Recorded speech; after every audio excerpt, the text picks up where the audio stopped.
I want to tell you why I called the book Radical Optimism. I sent it out first to various people to read, and it simply bore the title Conferences for Contemplatives. Well, a number of people wrote back and they said, this book is far too optimistic. You don't say anything about the suffering, about all the darkness, about all the depression and the doubt. Ooh, I said, well, better fix that. But the way I chose to fix it was to say, let's go with the optimism and let's really do it. So I called the book Radical Optimism. Now, I want to tell you how I see radical optimism and how I place it in the largest context that I know, the context of God and the universe. I shall speak first of the universe.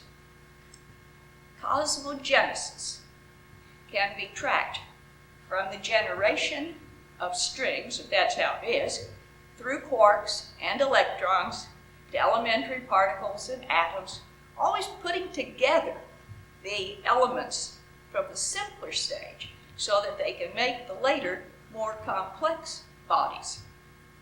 The atoms join together to make molecules, as you know, and the molecules eventually form living cells, and the cells form organisms, and the organisms form ecosystems. Now, the general dynamic, the law of motion, for this operation has two steps or stages. One I call speciation, making species, different kinds of things.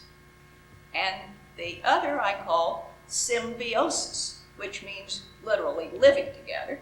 It's a word I snitched from biology and use in a more general sense. The symbiosis is the living together, the compound unity that emerges from the interaction of the simpler entities.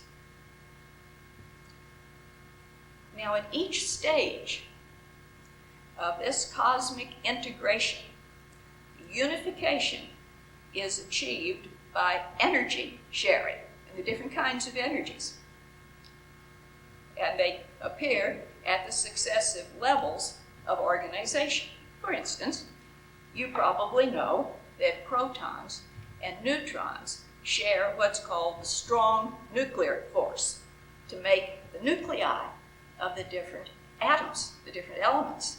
And just by changing the numbers, you get all these 92 different kinds of the natural elements.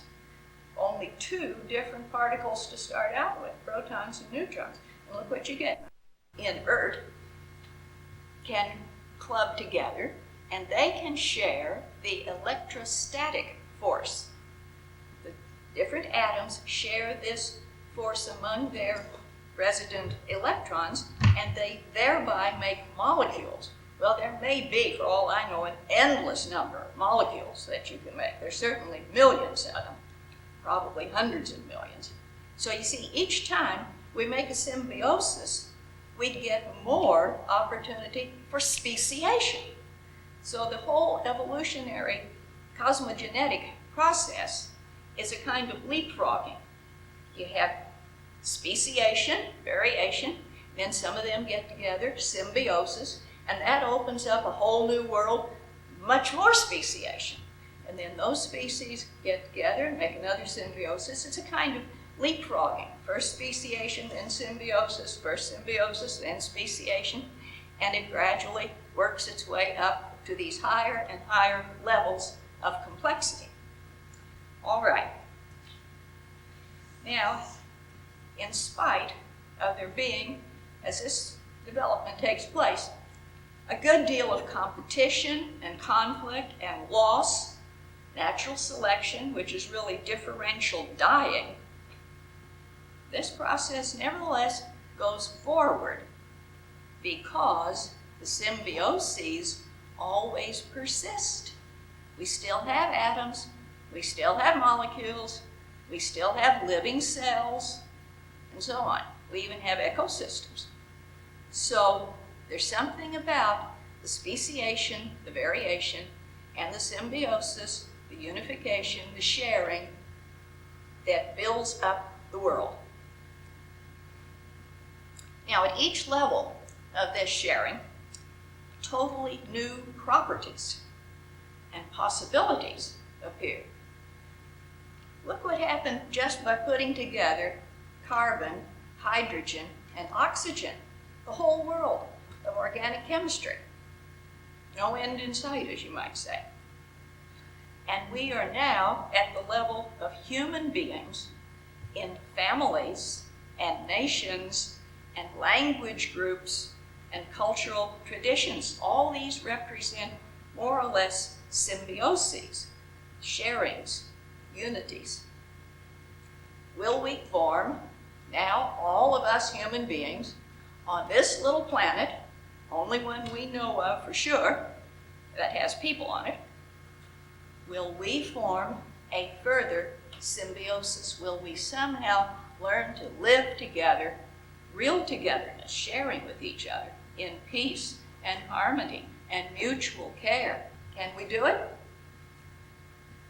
This is the question which Pierre Teilhard de Chardin addressed in his famous book, The Phenomenon of Man. And you had here locally an organization called the Phenomenon of Man Project. It was run out of LA, and I was part of that. This was way back in the 50s. It was quite an interesting thing at that time. Its vogue has a little bit passed over by now. But what Teilhard was seeing was this general pattern in the cosmogenesis, this common dynamic repeated at each level of the symbiosis, the synthesis and the making of the world. It was always done by energy sharing, including matter sharing. Matter is a form of energy, you know, and especially information sharing.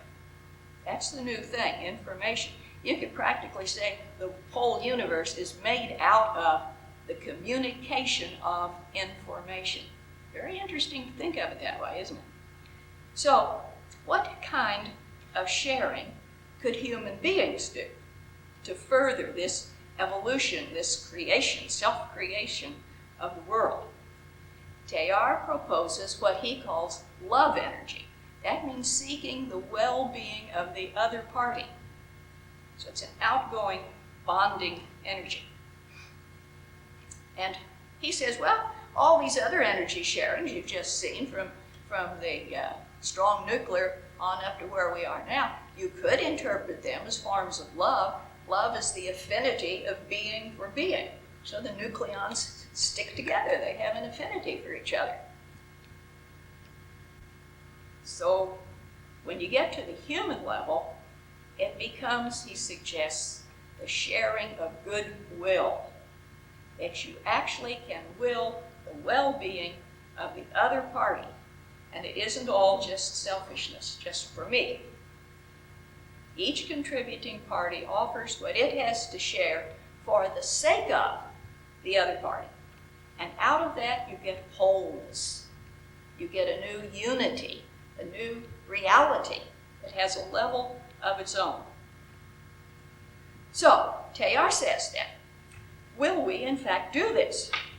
Because love for the human being isn't some kind of automatic thing like a strong nuclear force. It's a more or less free thing. And to the extent that it's free, that we have deliberately to choose to will the welfare of the other, that's a big question mark. And Teilhard says, will we actually do it? It's obvious that that's the next step to take with all this history behind us in the cosmos, but will we do it?